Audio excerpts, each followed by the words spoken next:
Okay, good morning. Today we're gonna make some beef stew.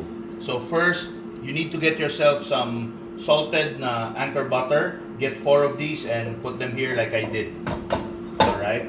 Yan. We're trying to make it as fast as we could. And then you gotta help it out with some olive oil. This one. Okay, 1, 2, 3. There. And right now what we're going to do is we're just going to brown some of our beef. Okay. There.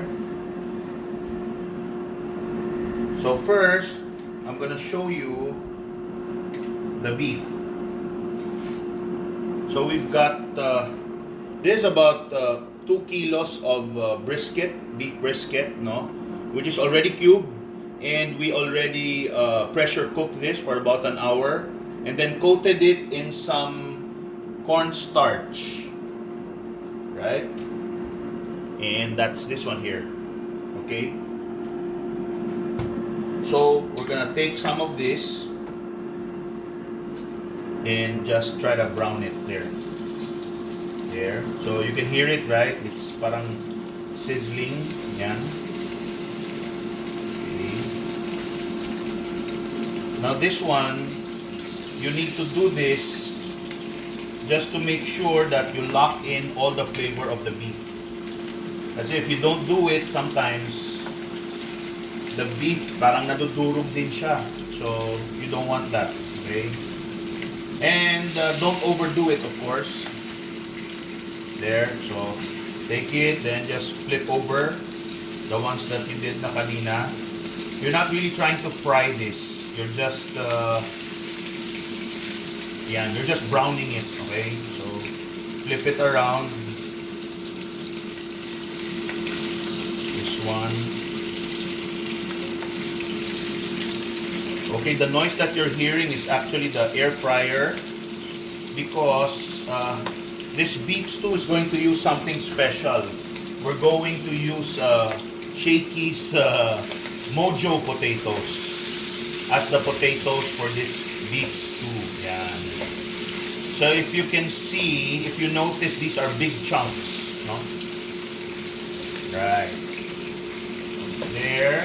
Looks like it's browning just fine. Okay. Now, I did 2 batches. I didn't put them all here because they're not all gonna fit. So this one, I'm gonna fish out with my tongs and put it just here. Ayan. Our potatoes are done. That's a good sign. So, this one. So remember, these cubes have already been pressure cooked. Okay, so malambot na siya. Okay, so oops. Careful when you squeeze it kasi baka madurog. There you go. So now we're going for the second batch. Just put it all there. Okay. I'm gonna try to do it fast so you guys don't have to watch for so long. Go, yan. Now this cornstarch that we put is also going to act not just as a binder, but it's also gonna thicken the sauce later on. Okay. So yan. I'm almost stir frying it if you notice. Okay. These are big cuts of beef, but as long as it's nice and soft, tapos may mga connective tissue, sigurado kang hindi siya matigas. Right. There. So it's browning really nice. I'm using my usual high heat. So, but be careful kasi dapat nakabantay kayo pag ganito. Okay. There. Yeah. So it's brown na, di ba? Okay. This is gonna be over really quick. So, ganda ng color. It's brown, almost golden. You see some fat there. I really got a good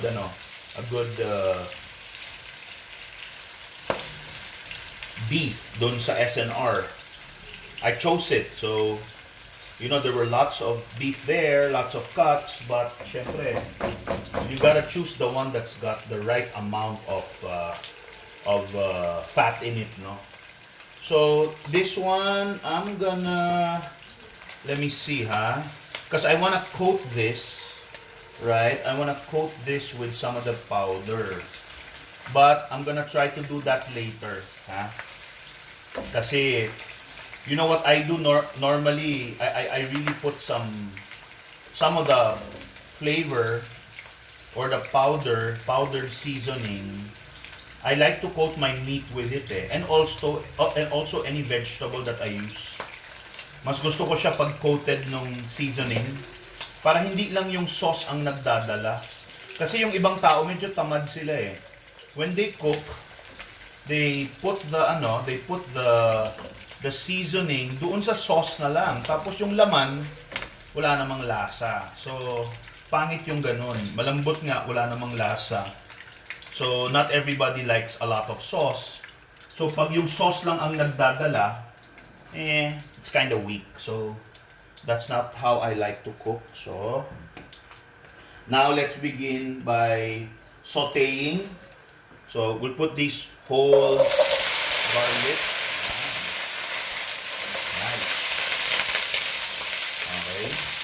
I chose to make them whole because it's nice, lalo na pag stew, to get some garlic na buo. Ay nako, garlic is life. Alright, so you wanna put that there.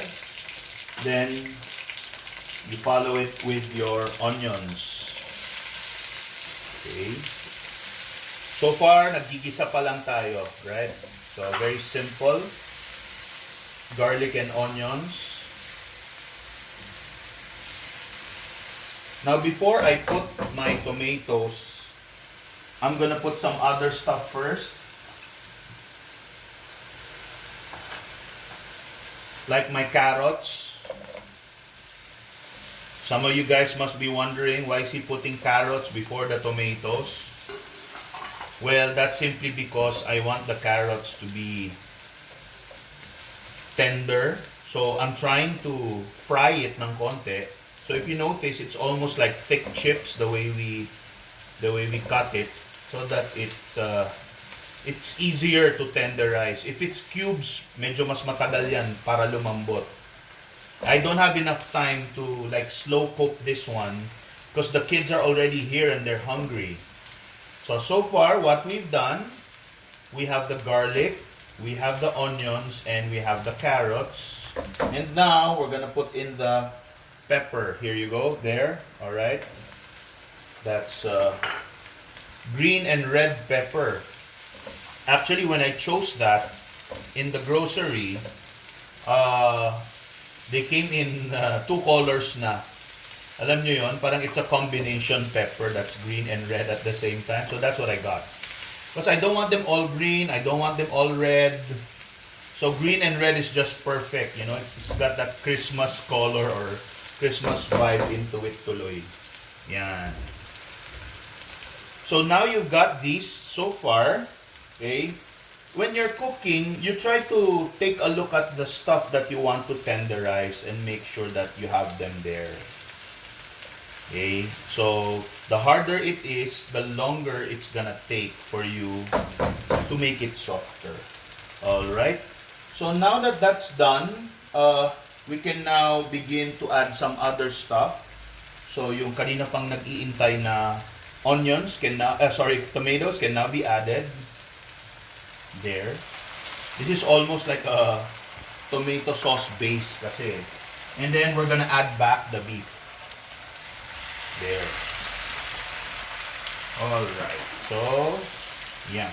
So some people are wondering, what's he up to? Why is he putting the beef there without anything else pa? Okay. Like I said, I want everything to be flavored, from the garlic to the onions to the carrots, no? To the bell pepper. I want them all flavored. So now you have the beef and you have those nice vegetables there. This time around, we're gonna add our first seasoning. I'm using osobuco. Osobuco is normally used for beef shank or bulalo. Okay, but I'm using really tender beef anyway, so it's just the same.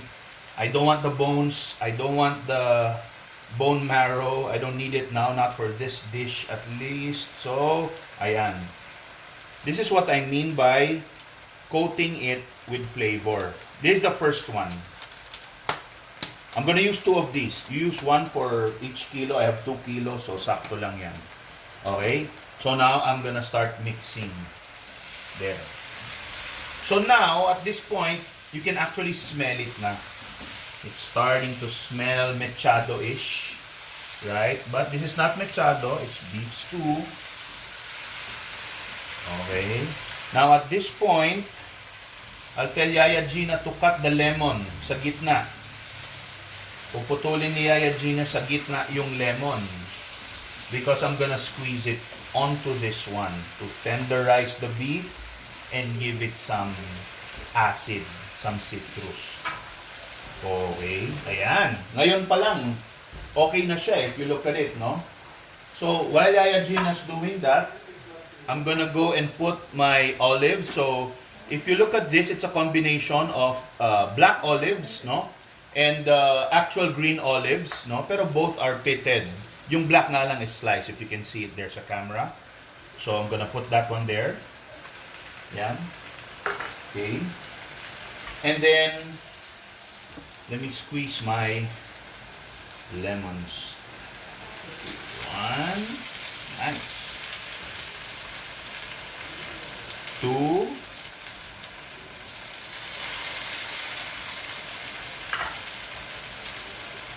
Three. And the last one, 4. Wow. Okay. And then we give it a bit of a stir. Always keep stirring because you never know, baka mamaya yung ilalim sunog na. Okay. Looking good. As my father would say before, looking bien. Right? Now, we're gonna add some shiitake mushrooms. These shiitake mushrooms have already been fried in or sauteed in bacon fat. Okay? Bacon fat and butter. So, could you imagine the taste of that? Ayan, no? And then, of course, you can't have bacon fat if you didn't use bacon to begin with. So, here's some bacon there. Wow. Okay. And then, of course, my favorite, the cocktail the cocktail onions. Yan. Okay, I always put this. When I do my beans, when I do my stews, I just like it. There. Okay, so now I'm gonna do some mixing. On its own pa lang, it's getting a bit juicy na. Right? And that's because of the ingredients that I just put. The onions, the tomatoes, di ba? Kaya I put them sa bandang dulo eh. And of course, the lemon. Kaya I put them sa bandang dulo. I wanted it to kinda parang brown and sear and fry muna. And then you put the ones that have the liquid. Alright? And then, after that, you now put your base, which is this tomato sauce. You can't have stew, syempre, without some really good tomato sauce. Yeah. It's okay lang na maraming sauce. Alright? Because that's gonna serve you later. You can use it for pasta. And remember, we're gonna use some, here, no? I have some garlic bread, some French bread, di ba? I'm gonna use that, and you're gonna dip the sauce, or dip it in the sauce. Ayan. So, it's kulang pa actually, ha? This is not yet done, but it's very, very colorful. Okay, yan. And, of course, this is what makes it unique, no? I'm just gonna open my, my Dia air fryer here, and guess what's inside? Mojo. This is Mojo potatoes na shakies that I got from SNR. So, I'm gonna put that in there, because they're like parang wedges. Yung iba may balat. That's why it's good. Yan. Okay? You just put this back here. I just did that for like 10 minutes. Then shook it. And then another 10 minutes. So you need to shake para maluto yung buo. Alright? Yan. So this is now almost parang pure. pure stew. Daming laman, no? Right? But don't worry, because we're not yet done. We're almost done, but not yet done. I always say that. Okay, so, you know, that's why I had the beef in big chunks. So that if I keep on mixing it, hindi siya madudurog. If it was small, baka durog na siya by now. There. So don't worry if you see it parang sobrang chunky pat lahat, because we're gonna put some of the beef stock. Siyempre, nag-ano ka di ba? Nagpakulo ka ng beef. You pressure cook the beef, right? So this is about 2 cups of beef stock. So I'll put maybe one first and see how that one goes. It looks pretty good already, but yeah, I think it could use another one. Right, so I'm gonna put the whole thing there. Yeah. Alright, and you know guys, this is almost done. Almost, no? It's so flavorful, obviously.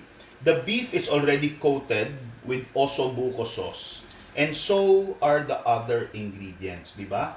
The mushroom was already sauteed in butter and in bacon fat.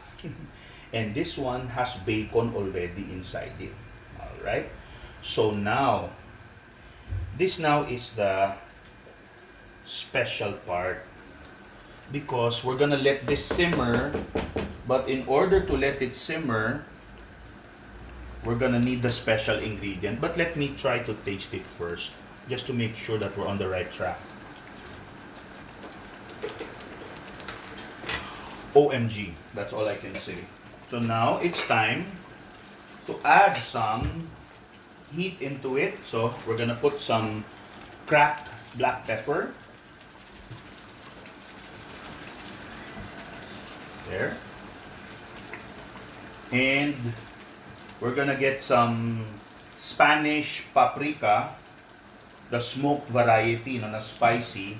And of course, our special ingredient, red wine. We're gonna put about half a bottle of red wine here. Yeah, there. A little for me. Ooh, that's good. Now don't worry about the red wine, ha? Don't worry about it, kasi the red wine, it's going to evaporate. Yan. Kasi di ba, alcohol siya. So when it's on, habang mainit siya, it's going to, kumbaga, evaporate into the air. So yung hangin ngayon ang nakakalasing. But yeah, it's good because ang init sa katawan when I took a swing of it. You see the color now? It's super nice, right? And we're going to add some of this one. Ayan, this is the Spanish smoked spicy paprika. So, this is just for accent. Actually, may lasa na lahat. But, you just want to put this there. And before I forget, I think I have some parsley over there. Some powder. Okay. Alright. Oh, this is how it looks, so you know. Okay. Ayan. Alright. So, it's parsley and onion, actually. So, we get this para meron kang konting color. There. Gina, meron ba tayong time? I'm not talking about oras, ha? T-H-Y-M-E. Time after time. Pakitingin. Alright. Let's see. If it's there, good. If it's not, then we have no more time. O yan, meron pa pala tayong time. Alright, so anytime. Oops. Yan, hindi naman nakabukas. So, we're gonna have to put that there. Okay. This is almost done.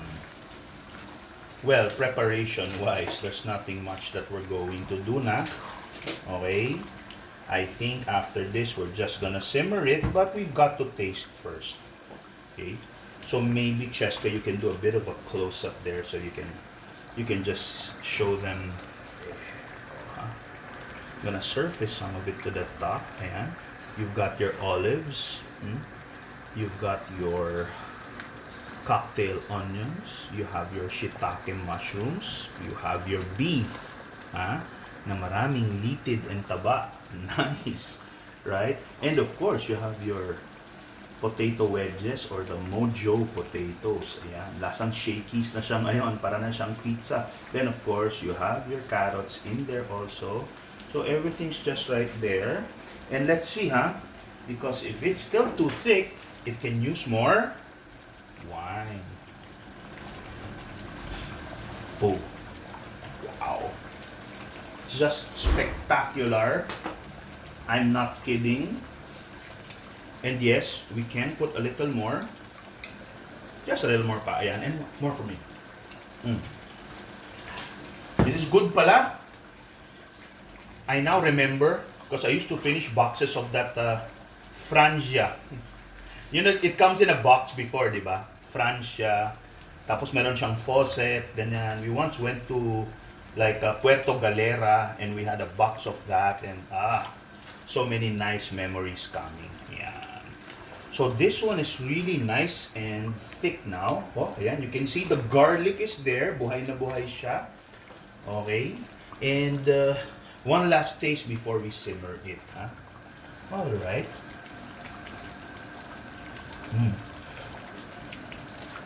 You know what? This is just perfect. I don't want to touch it anymore. So there you have it, guys. This is your hearty beef stew with Shakey's Mojo potatoes, with black olives, green olives, shiitake mushroom sauteed in butter, bacon, carrots, parsley, red wine, beef brisket chunks, and so many other things that I actually forget already. So with that, I'm gonna leave it here to simmer. I'm gonna cover it.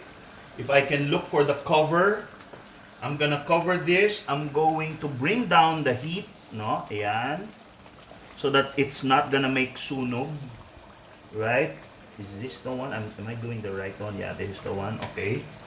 And then I'm going to cover it with this. And with that, I'm going to say goodbye and thank you to everyone. And Cheska is not showing me, so it's useless that I'm talking. All right. And with that, I'd like to say happy Sunday and next time ulit. Bye.